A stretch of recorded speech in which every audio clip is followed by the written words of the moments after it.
Bless all the paths our feet walk to be free. Bless all the paths our feet walk to be free. Yeah. In her first years of college, she hit a stretch where every area of her life was a disaster. She felt hopeless and alone, and more depressed than she knew could possibly be for her in her life. On one such day, she was walking from class across campus to catch a bus home. Her head was down. She was fighting tears of total despair, when a guy from out of nowhere came down the sidewalk towards her. She had never seen him before. Embarrassed at being seen in such an emotional mess, she turned her head away and hoped to just simply hurry past. She figured he'd walk on by, but he moved until he was directly in front of her, and then he stopped. He waited until she looked up at him, and then he smiled. Looking into her eyes, the stranger spoke in a quiet voice. "Whatever is wrong will pass. You're going to be okay. Just hang on." He then smiled again and walked away. She couldn't fathom the impact of the moment, in the moment, and of that man's unexpected kindness and his unconditional caring. He gave her the one thing she'd lost completely: hope. That one thing that seemed to evade her life so much in this moment. She looked for him on campus to thank him, but she never saw him again. That was 30 years ago. The woman has never forgotten that moment, and over the years, whenever she saw someone in distress, she thought of that old man and tried to live a glimmer of hope in the dark wherever she could. Carrying groceries for people, sitting with cranky babies in airports, while the mother was able to get up and get themselves to some food, or perhaps even just go to the restroom. Talking with tired couples at the checkout line. It could be anything at all. The woman learned that day a very valuable lesson.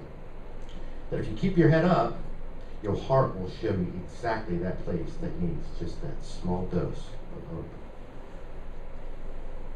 So do you think your smile doesn't make a difference? I've seen the ripple effect from just the smiles in this room.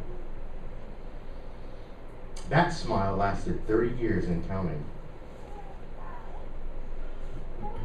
And that's just a little bit of what it's done for her.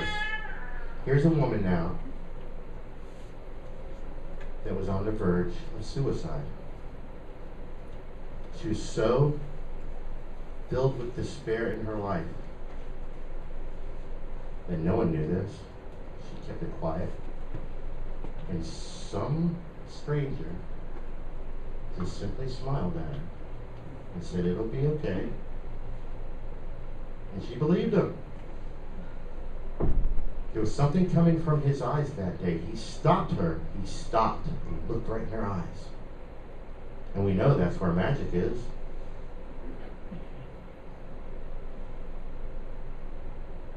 All he did was stop. What a powerful moment to last 30 years when all he did was stop and look in her eyes. And again, I ask the question, do you think your eyes are any less impactful than this old man's eyes? Do you think that you can offer a smile to the world and change someone's day? This week's talk is about the butterfly effect, or butterfly effect.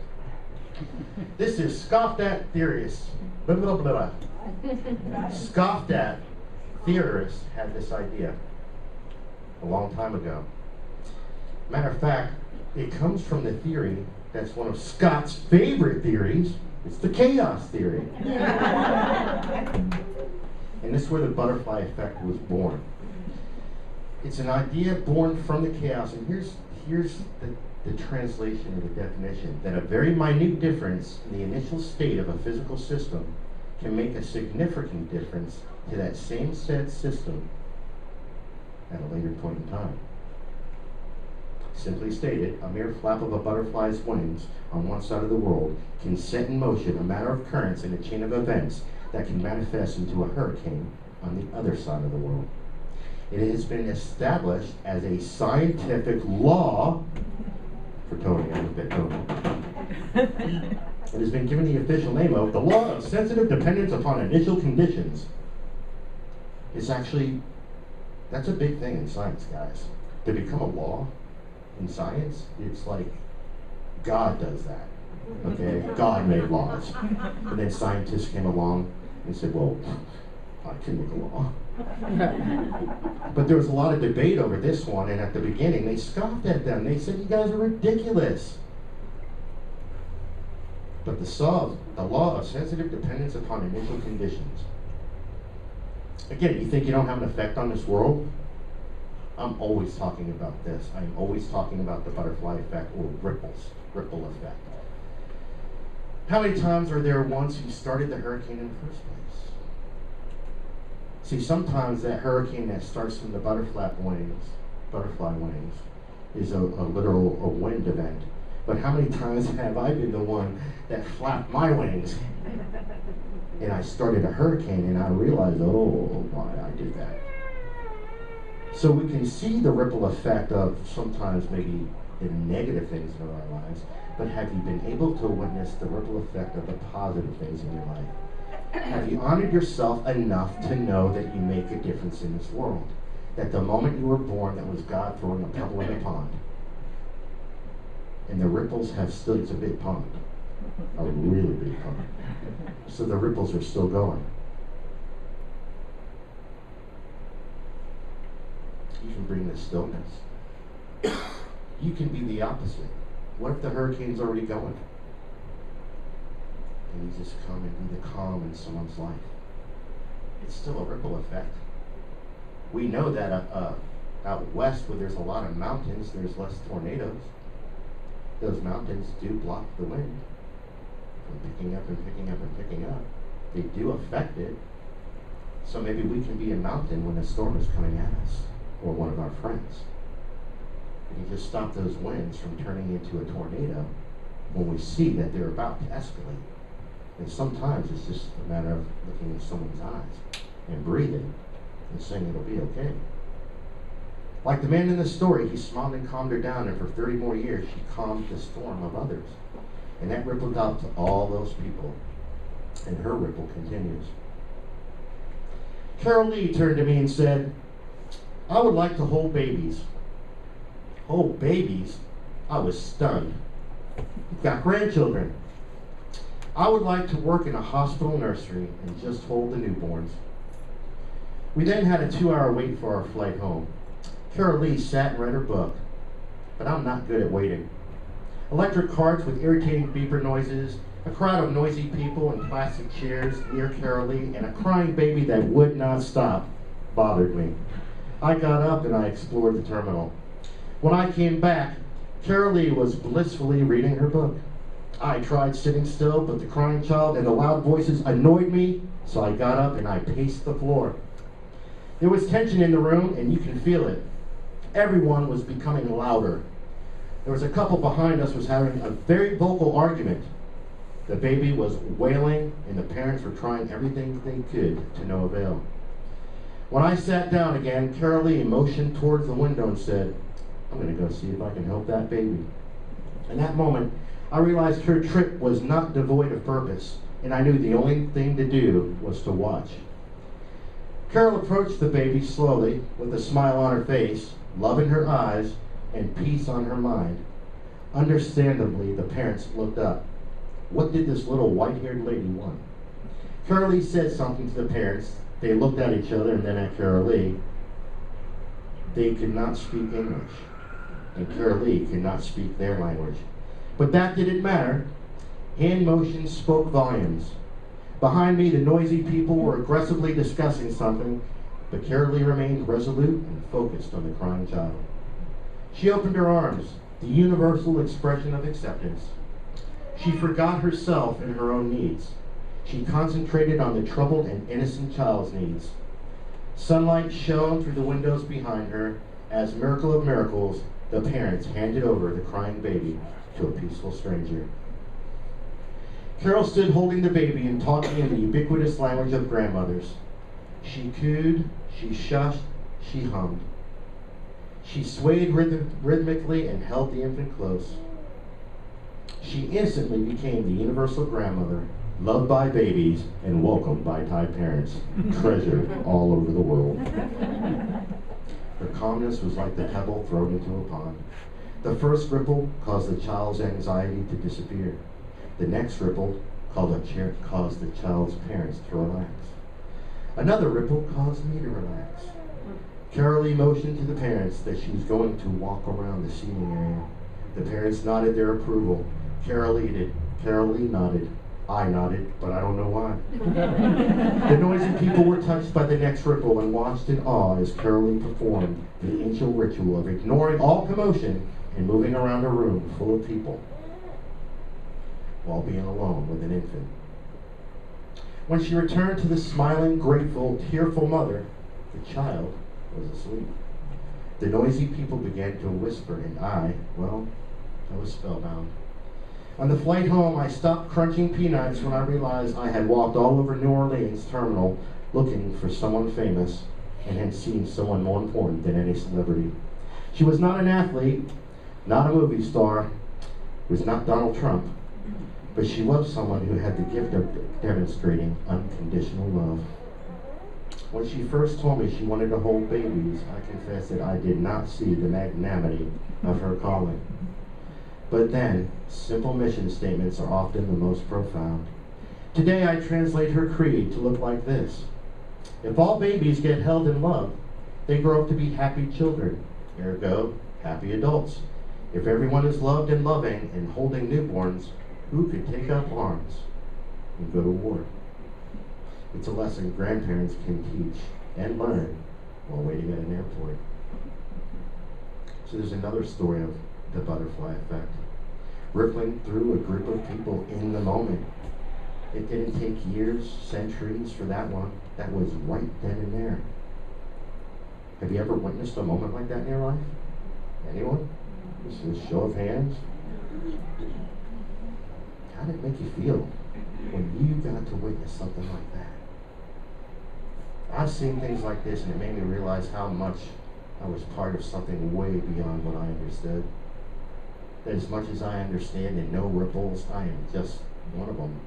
And there's all kinds of ripples. Have you ever tried to create one on purpose? Try to create a ripple? Not wine. I'm talking about people trying to make wine.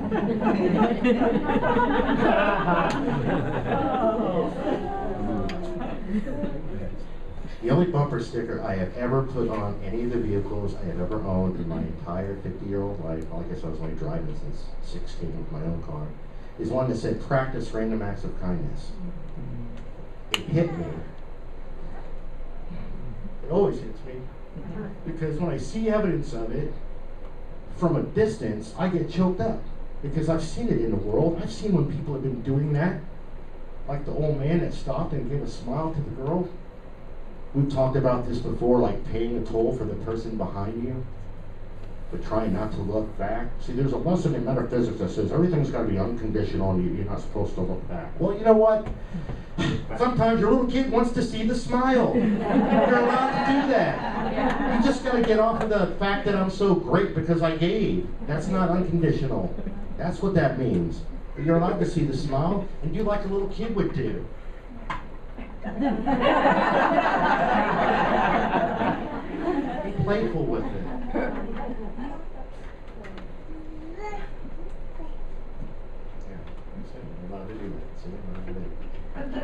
Let yourself enjoy the ripples that you've created. If you know that you're creating joy in the world on purpose, and you're doing it in a good way, unconditionally, and you're letting your little kid, who is your essence, the CBS children, is motivating factor for it, and you're having fun with it, then let yourself enjoy it. Do it on purpose. It's not about bragging, but have fun in it. It's almost like being a Ripple spy. I'm a covert Ripple undercover agent. It's like the Blues Brothers. They were on a mission. We're all on missions.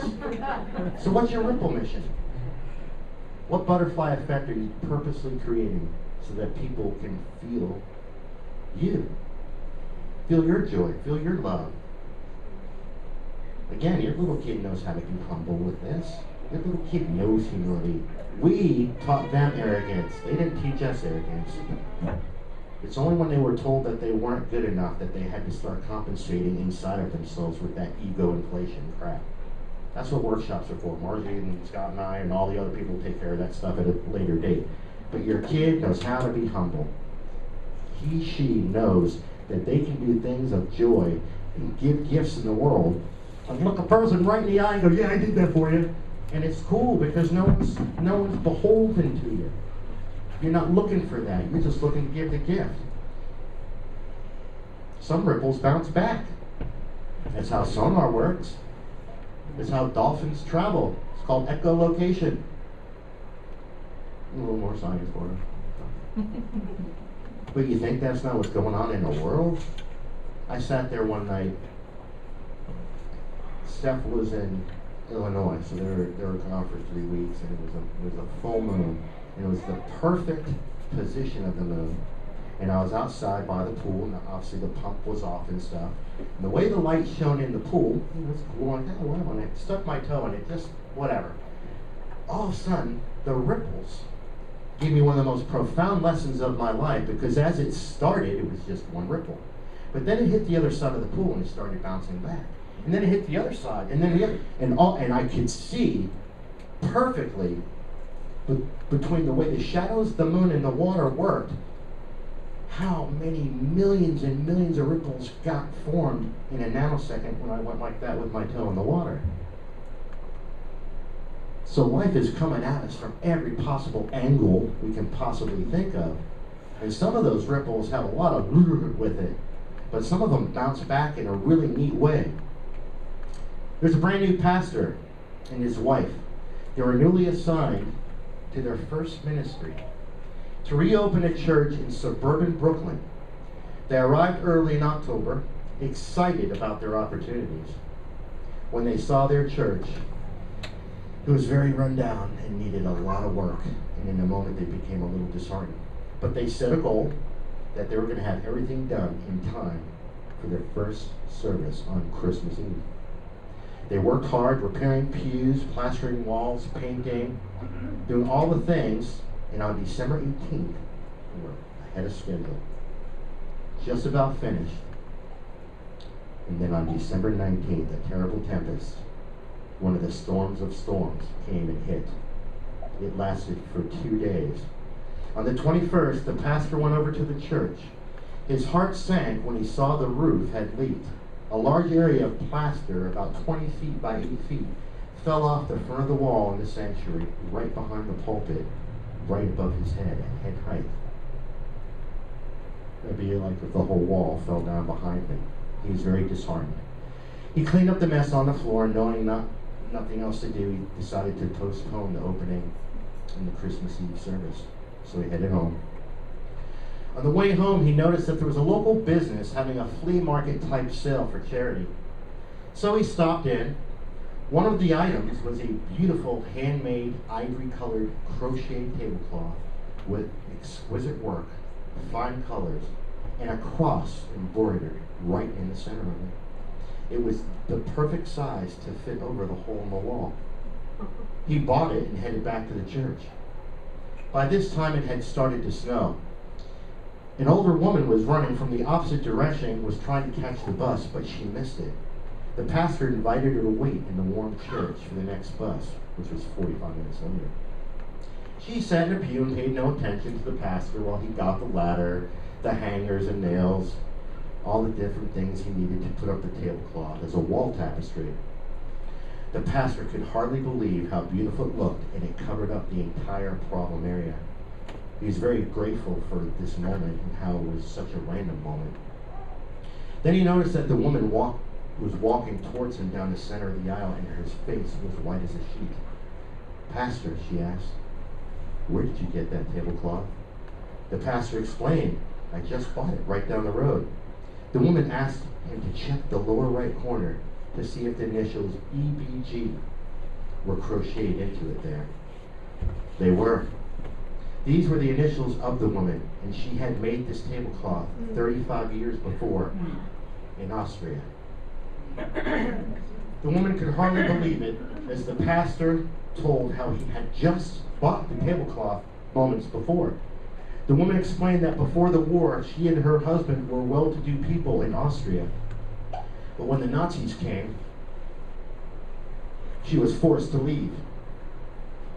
Her husband was going to follow the next week, but he was captured, sent to prison, and she never saw her husband or her home again. The pastor wanted to give her the tablecloth, but she made it insistent that the church kept it. So he insisted on driving her home. It was the least he could do. She lived on the other side of Staten Island and was only in Brooklyn for the day, for she was a housekeeper and was cleaning someone's home. What a wonderful service they had on Christmas Eve. The church was almost full. The music and the spirit were great. At the end of the service, the pastor and his wife greeted everyone at the door, and many said that they would return and that they were happy that they were there. One older man, whom the pastor recognized from the neighborhood, continued to sit in the pews and stare. And the pastor wondered why he wasn't leaving. The man asked him, "Where did you get that tablecloth on the front wall?" Because it was identical to one that his wife had made years ago when they lived in Austria before the war. And how could there be two tablecloths so much alike? He told the pastor how the Nazis came, how he forced his wife to flee for her safety, and how he was supposed to follow her. But he was arrested and put in prison and never saw his wife or his home again in all the 35 years in between. The pastor asked him if he would like to take him for a little ride, and he drove to Staten Island, to the same house where the pastor had taken the woman 3 days earlier. He helped the man climb the 3 flights of stairs to the woman's apartment, knocked on the door, and saw the greatest Christmas reunion you can ever imagine. And this is a true story submitted by Pastor Rob Reed. And it was obviously an emotional talk writing this one, because it got me. You never know how the ripple's going to ripple and how it's going to bounce back. This is a little bit of kind of like last week's talk of God said no. 2, all in one. Because for 35 years they may have thought God said no to them, and who knows what their life was like in that 35 years, what other lives they touched because of the enrichment. And I know this is going to sound weird, but because of the enrichment of their pain. Because believe it or not, our pain enriches us. It helps us become deeper individuals. It helps us get to that soul that was put here with no pain. The soul is pain-free. The pain is the human condition. And we got to remember that part of it. That when God says no, and 35 years later says, now yes. Understand that it is in God, Goddess, all that is. The universal time constant is not for us to play with. It's for us to play in. And that's all we're doing. And the ripple is just time bouncing back and forth. So here's a case where it took a lifetime for the ripple to return. And sometimes a butterfly effect will cause paths to separate and then to come back together again. The long and winding road of life intertwines, and sometimes one small gift can change a world on the other side of the world. You ever think a goat could save a village? You ever think a goat could change the beliefs of a people? This particular ripple starts in Connecticut with a small community group church that wanted to make a donation, kind of like we here at the pod. They wanted to reach out beyond their own community and help someone out in the world. In this day and age of so many charities and causes, they had concerns of which cause they wanted to give to and if it would help someone in need. So they chose to give to an organization that sent food and supplies pertinent to the lifestyle of the villages in Africa. There was one small village in Uganda where there lived a 9-year-old girl named Beatrice Bura. Beatrice was a bright young lady who lived in a culture that didn't value girls in their society. She longed so much to go to school with her brother, but it wasn't a valued thing to send a girl to school. Her life consisted of carrying water, doing chores, and toiling hard every day in the fields to help support the needs of the family. She lived in a land where her destiny was to work, marry, and bear children. Hopefully a male child to bring someone of value to the village. Besides, they didn't have the money anyway. They had but one goat to their family. They would milk it and make cheese, but it only brought a little money. The girl continued her destined life, daydreaming how wonderful it would be if she could only go to school. She thought of how fun it would be to read stories and learn about other parts of the world. She would beg her parents to let her go to school, but again, even if they were open to the idea, they just didn't have the finances to make it happen. But alas, one day comes a ripple that started all the way in Connecticut. The organization picked by the church group randomly picked Beatrice's family and donates to them one goat. Well, they were given by chance a pregnant goat, and that goat had twins. Now, with 4 goats in their family's care, they were making more milk and more cheese, and in turn changed the financial outlook of their lives. The family was so happy with their new blessing of fortune, they told Beatrice she could go to school. So for the first time in her life, at 9 years old, she started the first grade. She started at the very beginning with all the 6-year-olds, and in no time went straight to the top of her class and stayed all the way through high school. Scoring exceptionally high on national examinations, Beatrice became the first person from her village to go to the United States on a college scholarship. She graduated from Connecticut College. In 2010, she earned her master's degree from the University of Arkansas Clinton School of Public Service. Beatrice would send money to her village as she continued to succeed in her life. The attitude of the village itself has changed because Beatrice and the continued passion she has put into the children being educated. All the children, girls included. The education of their children had become such a huge priority. The attitudes have become much more progressive towards women. Because of her success story, much attention and money have been flowing in her village ever since. The children love to listen to Beatrice when she reflects upon the moment of her graduation from Connecticut College. They would always wait for their favorite part of the story that she told that day so long ago, when she said to the world, "I am one of the luckiest girls alive because of a goat." The smallest actions can lead to a world of wonders. Never underestimate the power of you. Never underestimate the power of the smallest of gestures that you may have. It may lead to a world of change.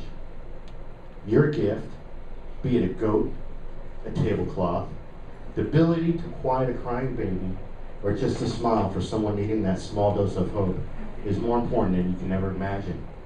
The ripples you will put on the world and in the world with this simple practice random acts of kindness philosophy has caused scientists to create a whole new law. Born from the chaos theory.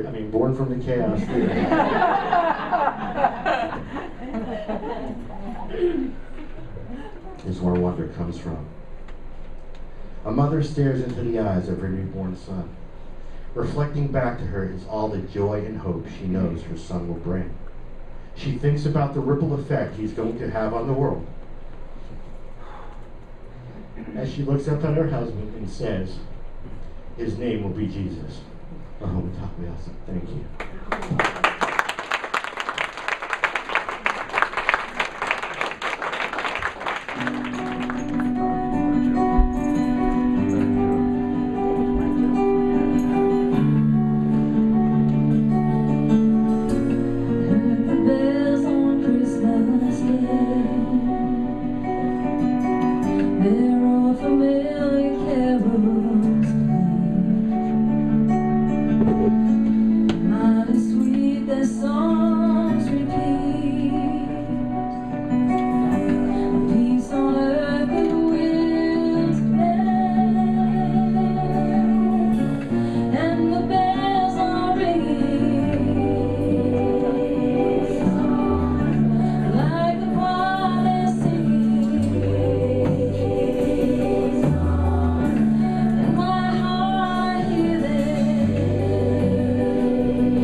Bless all